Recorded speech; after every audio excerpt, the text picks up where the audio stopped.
Hello दोस्तों, सत श्री अकाल, नमस्कार, वड़क्कम और आदाब। मैं क्रिश कपूरिया आज आपके सामने फिर से एक नए टॉपिक के साथ अपने आप को प्रस्तुत कर रहा हूं दोस्तों। तो आज एक बहुत ही सीरियस टॉपिक पे बात करेंगे। आज हम बात करेंगे एक ऐसी महामारी के बारे में जो हमारे देश में कई सालों से हर साल हर महीने बढ़ती ही जा रही है, बढ़ती ही जा रही है। एक ऐसी समस्या जो आजकल के हर घर के युवा को परेशानी में डाल रही है। ना ही इस पे कभी बात होती है, ना ही इसके बारे में कभी कोई अवेयरनेस फैलाई जाती है, लेकिन इस चीज़ ने हमारे देश के युवाओं को और बहुत सारी पीढ़ियों को, बच्चों को, सबको परेशान करके रखा है, जिसके इम्पैक्ट्स छोटे लेवल पर तो है लेकिन बड़े लेवल पर भी है। और मैं बात कर रहा हूँ पॉर्न एडिक्शन के बारे में। जी हाँ दोस्तों, 21वीं सदी में ड्रग एडिक्शन है, स्मोक एडिक्शन है, बहुत सारी चीज़ों का एडिक्शन है, लेकिन ये एक ऐसा एडिक्शन है जो भी नंबर 1 पर है। इसमें लड़के और लड़कियां दोनों फंसे हुए हैं, कोई जेंडर बायस नहीं है। और जिस तरह से ये हमारे देश में बढ़ रहा है, एक चिंताजनक बात है। तो आज इस वीडियो में हम इसके ऊपर तो बात करेंगे ही करेंगे, और कैसे इससे बाहर निकलना है इसके बारे में भी हम बात करेंगे। अब बहुत सारे लोगों ने ये वीडियो की तरह बहुत सारे वीडियोस देखे होंगे कि भाई इससे कैसे बाहर निकलना है, और हर वीडियो में आपको सॉल्यूशंस बताते होंगे, बोलते होंगे कि आप ऐप को ब्लॉक कर दो, फ़ोन थोड़ी देर के लिए छोड़ दो, अकेले मत बैठो, सोशल रिलेशंस आप मेंटेन करो, बाहर जाओ, एक्सरसाइज करो, ये करो, वो करो। बट इससे फ़ायदा नहीं होता है। आपको ये भी बताया जाता होगा कभी कुछ वीडियोस में कि आप नो फैप चैलेंज करें 90 डेज का, लेकिन 5-6 दिन में आपका संकल्प टूट जाता है और आपका गिल्ट बढ़ता ही जाता है। अब ये सारी चीज़ें हेल्प करती है दोस्तों, लेकिन ये कुछ चीज़ें हम अंदर से जब बदलाव लाते हैं तब ये चीज़ें काम करती है। तो अभी अगर हम रिसर्च की बात करें तो रिसर्च स्टडीज़ में ये पाया गया है कि पॉर्न एडिक्ट का ब्रेन एक लॉन्ग टर्म ड्रग एडिक्ट के ब्रेन से भी ज़्यादा खराब हुआ होता है। क्योंकि देखिए, कोई भी एडिक्शन में मेन हार्मोन जो काम करता है, जो इसका ओवर रिलीज हो जाता है, ओवर फायरिंग हो जाता है हमारे दिमाग में, वो होता है डोपामाइन। और जब हम ऐसे एडिक्शंस में गिर जाते हैं, आ जाते हैं, तो ये हार्मोन एक्सेसिवली रिलीज होता है। और जब इसका एक्सेसिव रिलीज होता है तो कहीं ना कहीं ये हमारे न्यूरल सर्किट्स में डैमेज पहुंचाता है, और कहीं ना कहीं हमारे ब्रेन की एक्टिविटी को एबनॉर्मल बना देता है, और कहीं ना कहीं हमारे डेली काम में हमको मन नहीं लगाने देता है। तो ड्रग एडिक्ट अगर उसने 3 साल, 4 साल, 5 साल तक लिया है, लेकिन उसका ब्रेन खराब है, बिल्कुल है, बहुत खराब है, लेकिन एज कम्पेयर टू 2 या 3 साल के पॉर्न एडिक्ट से तो अच्छा है। मतलब पॉर्न एडिक्ट इतना खतरनाक है कि शायद सबको मालूम नहीं है, लेकिन इसके जो कॉन्सिक्वेंसेस है वो इतने खराब है इंडिविजुअल लेवल पर और सोसाइटल लेवल पर, दोनों पर। इंडिविजुअल लेवल पर यह है कि इंसान का जो लाइफ है, गोल है, सेटिस्फेक्शन लेवल है, सारा तबाह हो जाता है कहीं ना कहीं। सोसाइटल लेवल्स पर बात करें तो रेप आजकल इसके कारण होते हैं, मर्डर आज इसके कारण होते हैं, कहीं ना कहीं ओवर एक्सपेक्टेशंस, अनरियलिस्टिक एक्सपेक्टेशंस इसके कारण ही पैदा होती है। और ये साइकोलॉजिकल लेवल पर इतना डीप में ये चेंजेस लाता है, जिसके ऊपर तो मुझे एक अलग से वीडियो बनाना पड़ेगा पूरे का पूरा। आज के टाइम में समस्या ये है कि सिर्फ वीडियोस देख के लोग अपने आप को एडिक्ट नहीं कर रहे हैं। अब तो वीडियो कॉल का ज़माना आ गया है। काफ़ी सारी ऐप्स पर जाएंगे, वीडियो कॉल में पेमेंट करेंगे, और फिर video call to video call वाला इंटरेक्शन करेंगे, और कहीं ना कहीं अपनी नीड्स को सेटिस्फाई करने की इच्छा रखते हैं कहीं ना कहीं। क्योंकि अब इंसान का दिमाग इतना वाइल्ड हो चुका है कि हमारी कल्पना शक्ति से बाहर है कि इंसान क्या क्या तरीके अपनाता है कहीं ना कहीं। आजकल तो रोड पे भी एक 50 साल का आदमी 10 साल के बच्चे को पूछता है चलो मेरे साथ। अब आप समझ ही जाएंगे वो किसके लिए आपको बोल रहा है कि क्यों चलना है उसके साथ हमको। तो अब हम बात करते हैं डायरेक्टली कि पॉर्न एडिक्शन से निकलना कैसे है। अब देखो दोस्तों, एक्सटर्नल ट्रिगर्स रोकने से बेहतर है आप इंटरनल कंट्रोल लाओ। एक्सटर्नली फोर्सफुल कंट्रोल लाने से बेहतर है कि इंटरनल कंट्रोल लाओ। आप 24 घंटे एक्सरसाइज नहीं कर सकते हो, आप 24 घंटे मेडिटेशन भी नहीं कर सकते हो, आप 24 घंटे बाहर नहीं रह सकते हो। कुछ टाइम होगा जब आपको अकेला रहना है, तो इसके लिए आपको इंटरनल कंट्रोल लाना है। क्योंकि एक बार अंदर से कंट्रोल आ गया तो बाहर कितनी भी चीज़ें आपको डिस्ट्रैक्ट करेगी, आपको चंचल करेगी कि भाई मुझे करना है, देखना है, वो आपको नहीं होगा। क्योंकि आपका इंटरनली आपका माइंड स्ट्रांग है, आपको इंटरनल कंट्रोल होगा, तो आपको बाहर कुछ बंद करने की ज़रूरत नहीं है। और ये सॉल्यूशन भी नहीं है कि आप बाहर सारे चेंजेस कर दो। क्योंकि मन कंट्रोल में नहीं होगा तो बाहर कितने भी चेंजेस कर लो, वो तो हमारा दिमाग है ही ऐसा खुराफात है, हमको बस आइडियाज चाहिए होते हैं और आइडियाज और सॉल्यूशन हमको मिल जाते हैं, और बाहर कितना भी हम रोक लगा दे, कहीं ना कहीं हम जुगाड़ लगाकर फिर देख ही लेते हैं वीपीएन इनकॉग्निटो मोड पर, तो वो कोई सॉल्यूशन नहीं है। तो इंटरनल कंट्रोल लाते कैसे है? अब इंटरनल कंट्रोल लाना है, इंटरनल व्हील पावर को बढ़ाना है, तो कुछ चीज़ें करनी पड़ती है। सबसे पहली चीज़ मेडिटेशन करना पड़ता है, दूसरी चीज़ स्पिरिचुअलिटी में एंगेज करना पड़ता है। अब कोई बंदा डायरेक्ट मेडिटेशन करने बैठेगा तो उसको नहीं मजा आएगा, उसको बोर्डम आएगी, क्योंकि उसको हाई डोपामाइन सीकिंग एक्टिविटीज में इंटरेस्ट पड़ता है, ऐसी एक्टिविटीज में जिसमें डोपामाइन सेटिस्फेक्शन लेवल धीरे धीरे आता है, जो कहीं ना कहीं थोड़ा टफ प्रोसेस होता है। वो एकदम इंस्टेंटली आपको ना ही उस चीज़ की आदत पड़ेगी और ना ही वो आपको बेनिफिट्स देगा। अगर आपको मेडिटेशन करना है, स्पिरिचुअलिटी में आना है, रिलीजन मतलब मंत्रास और बहुत कुछ चीज़ें होती है, ध्यान, योगा, प्राणायाम, जो ये सारी चीज़ें होती है जो कहीं ना कहीं हमारे ब्रेन इंटरनल कंट्रोल पर काम करती है, हमें इंटरनली और स्ट्रॉन्ग और मजबूत बनाती है। तो इसके कुछ समय होते हैं आपको करना होता है, जैसे कि सुबह 4 बजे करें, सुबह 5 बजे करें, या फिर उठकर डायरेक्ट करें, रात को सोने से पहले करें।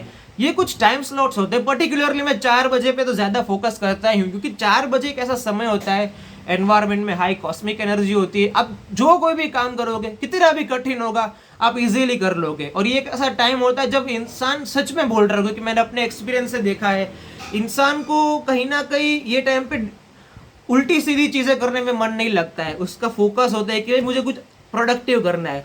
तो इसीलिए मैं सजेस्ट करूँगा, आप कोई भी गाइडेड मेडिटेशन लो, किसी कोर्स ले लो, यूट्यूब से करो, कोई ऑर्गेनाइजेशन में जाके करते हो तो वहाँ से करो, आजकल तो ऑनलाइन बहुत कुछ अवेलेबल है इजीली। तो सुबह 4 बजे करिए, मेडिटेशन करिए, योगा करिए। योगा मेडिटेशन के लिए आपको अलग से चैनल्स यूट्यूब पर मिल ही जाएगी। प्राणायाम करिए, आप अच्छे ग्रंथ पढ़े, और ये ऐसा समय होगा जब आपको सच में बोर्डम नहीं आएगा, सब इस चीज़ में आपका मन लगेगा। मन ज़रूर लगता है जब आप सही समय पर मन लगाते हो। तो अब नेक्स्ट आपको करना क्या है? अब ये सारी चीज़ें तो कर ली, मेडिटेशन, अब आप फिजिकल एक्सरसाइज करें। चलो योगा में आपकी फिजिकल एक्सरसाइज हो गई, आप उसके बाद भी कुछ ऐप्स ब्लॉक कर ले, मोबाइल डिटॉक्स कर ले कि भाई 2 घंटे तक मैं फ़ोन नहीं चलाऊंगा, ज़्यादा से ज़्यादा आप बाहर रहे, ये सारी चीज़ें कर सकते हैं, लोगों के बीच में रहे, अकेले कमरे में बंद ना करें। लेकिन पॉर्न एडिक्शन हर बार लस्ट की वजह से ही नहीं हमें परेशान करता है, कई बार वो हमारे लोनलीनेस का कारण होता है, कई बार हमारी स्ट्रेसफुल लाइफ के लिए की वजह से कहीं ना कहीं हम इसमें फंस जाते हैं। तो इसके लिए पॉर्न एडिक्शन में आपको पॉर्न एडिक्शन पे काम करने से पहले खुद के साथ बातें करनी पड़ेगी, इंट्रोस्पेक्ट करना पड़ेगा कि वो क्या चीज़ें हैं जो मुझे इसकी तरफ ले जा रही है। अगर वो स्ट्रेस है तो स्ट्रेस क्यों आ रहा है, किस चीज़ों की वजह से आ रहा है। अगर वो लोनलीनेस है, क्यों आ रही है। जब तक आप लोनलीनेस, स्ट्रेस, ये सारी चीज़ों पर काम नहीं करोगे, वो आपको वापस स्ट्रेस आएगा और आप वापस वो देखना शुरू कर लोगे। तो स्ट्रेस से कैसे बाहर निकलना है, इसके लिए पहले खुद के साथ शांत दिमाग से एक अकेले स्थान पर बातचीत करनी पड़ती है, और वो फैक्टर्स को दूर करना पड़ता है एक्सटर्नली, या फिर उसको कम करना पड़ता है। पॉजिटिव कोपिंग मेथड्स लगानी पड़ती है कि कैसे स्ट्रेस कम आए, कैसे मैं लोनलीनेस कम महसूस करूँ। इसके लिए आप किताबें पढ़ सकते हैं, आप दूसरों की हेल्प ले सकते हैं, काउंसलिंग एक बहुत अच्छा जरिया है, और भी बहुत सारी एक्टिविटीज़ है करने के लिए। लेकिन पहले अंदर जांचना पड़ेगा, अंदर जांचोगे तब पता चलेगा कि एक्चुअली में पॉर्न देखने के लिए वो कौन से ट्रिगर्स है। सिर्फ लस्ट नहीं होता है, वो लोनलीनेस होता है, स्ट्रेस होता है, डिप्रेशन होता है, सोशल एंजाइटी होता है, बहुत सारे रीजंस होते हैं। और वो आपको तभी पता चलेगा जब आप अपने साथ खुद के बैठ के चर्चा करोगे। तो आज ज़रूर आप 15 मिनट अपने साथ बैठ के चर्चा ज़रूर करना कि भाई कौन सी चीज़ है जो मुझे परेशान कर रही है, और वो सॉल्व हो जाएगी तो पॉर्न देखने का मन नहीं होगा, ऑटोमेटिकली आपकी लाइफ में कोई प्रॉब्लम नहीं आएंगे। अब सेल्फ इंट्रोस्पेक्शन की तो हमने बात कर ली, मेडिटेशन की बात कर ली, सारी चीज़ों की बात हमने कर ही ली है। लेकिन अब सबसे इंपॉर्टेंट चीज़ जो आपको हर रोज करनी है, और वो है ग्रेटिट्यूड प्रैक्टिस। क्यों करनी है? क्योंकि ग्रेटिट्यूड प्रैक्टिस से आपके लाइफ में वो चीज़ों के बारे में आप ज़्यादा सोचेंगे जो आपके पास है। आपके दिमाग में सेटिस्फैक्शन आएगा, पीस आएगी, हैप्पीनेस जनरेट होगी, सेरोटोनिन लेवल बूस्ट होगा। और जब हम ग्रेटिट्यूड दिन में 1 बार नहीं, 2 बार, 4 बार, 6 बार, 8 बार प्रैक्टिस करते हैं, तो हमारा माइंड कहीं ना कहीं हैप्पी रहता है, खुश रहता है, सेटिस्फाइड रहता है। और ये क्यों लाना ज़रूरी है? क्योंकि जब अंदर से सेटिस्फैक्शन होगा तो बाहर के गलत कार्यों में मन नहीं लगेगा, कुछ गलत करने का मन होगा नहीं, कुछ लेने का मन नहीं होगा, कुछ पकड़ने का मन नहीं होगा, किसी को देखने का मन नहीं होगा। तो इसके लिए ग्रेटिट्यूड प्रैक्टिस करें रोज। आप कुछ ऐसे छोटे छोटे टास्क बनाए जिसमें आपको खुशी मिलती है कहीं ना कहीं। कोई वो काम हो सकता है या फिर कोई वीडियो हो सकता है, कुछ भी हो सकता है, म्यूजिक हो सकता है। लेकिन जब आप ग्रेटिट्यूड जर्नलिंग करेंगे, पॉजिटिव अफर्मेशंस बोलेंगे, अच्छे से ठीक से फील करके, फील करना बहुत ज़रूरी है। जब आप अच्छा म्यूजिक सुनेंगे, कहीं ना कहीं अच्छी किताबें पढ़ेंगे, तो आपको अंदर से अच्छा महसूस होगा, जिससे आप इस सारी चीज़ों से बाहर निकल सकते हैं। अब पॉर्न एडिक्शन चीज़ ऐसी है कि लोग पूछते हैं कितने टाइम में निकलना है, कब निकलेंगे। अब ये तो आपके एडिक्शन पे डिपेंड करता है, आपके विल पावर पे डिपेंड कर रहा है। छोड़ना है तो इसी सेकंड छोड़ सकते हो। ये एडिक्शन की खास बात ये है कि छोड़ना हो ना तो अभी छूट सकता है, लेकिन आपका विल पावर स्ट्रांग होना चाहिए। मैं ये नहीं कहूँगा कि आप आज के आज ही छोड़ दो, नहीं, आप टाइम लीजिए, थोड़ा टाइम लीजिए। मुझे भी पता है कि ये इतना आसान प्रोसेस नहीं है, आपको टाइम देना पड़ेगा, आप गलतियाँ करोगे, लेकिन आप जब मन से रेडी हो जाओगे तो मैं आपको बता देता हूँ छूट जाएगा। और इसमें यही है कि छूटने, अगर ये छूटता जाता है, 1 महीना हो जाता है, 2 महीना, 3 महीना, प्रोसेस आसान हो जाएगी, फिर आप वापस नहीं जाओगे। प्रॉब्लम कहाँ आती है, हम 10-15 दिन तो कंट्रोल कर लेते हैं, लेकिन हम 15-20 दिन के बाद देख लेते हैं।